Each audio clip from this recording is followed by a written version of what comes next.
YouTube channel വഴി അപവാദ പ്രചരണം നടത്തുന്നു എന്ന് നവീൻ ബാബുവിന്റെ മകൾ. അച്ഛന്റെ സഹോദരനെതിരെയാണ് അപവാദ പ്രചരണം.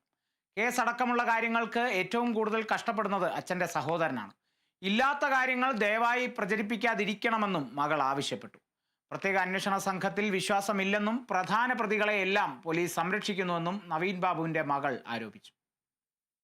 ഇപ്പോൾ കുറച്ച് നാളായിട്ട് ചില യൂട്യൂബ് ചാനൽസിലൊക്കെ ഞങ്ങളുടെ കൊച്ചച്ഛൻ പ്രവീൺ ബാബുവിനെ പറ്റി ഓരോ അപവാദ പ്രചരണങ്ങളൊക്കെ ഇങ്ങനെ നടക്കുകയാണ്. കൊച്ചച്ഛൻ ഞങ്ങളെ ചതിച്ചു, വഞ്ചിച്ചു അങ്ങനെയൊക്കെ പറഞ്ഞാണ്. അപ്പോൾ ഇതൊന്നും കൊച്ചച്ഛനെ അറിയാവുന്ന ആർക്കും ഇതൊന്നും വിശ്വസിക്കാൻ പറ്റില്ല. പക്ഷേ ഇതൊക്കെ വിശ്വസിക്കുന്നവരുണ്ട്. കുറച്ച് പേര് ഞങ്ങളെ വിളിച്ച് ചോദിക്കുന്നുണ്ട്. അപ്പോൾ ആ തെറ്റിദ്ധാരണകളൊക്കെ ഒന്ന് മാറ്റണമെന്നുണ്ട്. അപ്പോൾ ഈ അച്ഛൻ്റെ ഈ ഒരു കാര്യത്തിൽ ഞങ്ങളെപ്പോലെ തന്നെ കൊച്ചച്ഛനും ഒട്ടും സഹിക്കാൻ പറ്റാത്തൊരു കാര്യമാണ് നടന്നേക്കുന്നത്. അപ്പോൾ അതിൻ്റെ കൂടെ കൊച്ചച്ഛനെ പറ്റി ഇങ്ങനെ ഇല്ലാത്ത കാര്യങ്ങൾ കൂടെ ഇങ്ങനെ പറഞ്ഞുണ്ടാക്കുമ്പം അത് കൊച്ചച്ഛനെക്കാട്ടി കൂടുതൽ അത് ഞങ്ങളെയാണ് വേദനിപ്പിക്കുന്നത്. പിന്നെ കേസിൻ്റെ കാര്യങ്ങളൊന്നും കൊച്ചച്ഛൻ ഒറ്റയ്ക്കല്ല തീരുമാനങ്ങൾ എടുക്കുന്നത്. അത് ഞങ്ങളെല്ലാവരും കൂടെ ചേർന്ന് തന്നെയാണ്, കുറച്ച് ബന്ധുക്കളൊക്കെ ചേർന്നാണ് ഡിസിഷൻസൊക്കെ എടുക്കുന്നത്.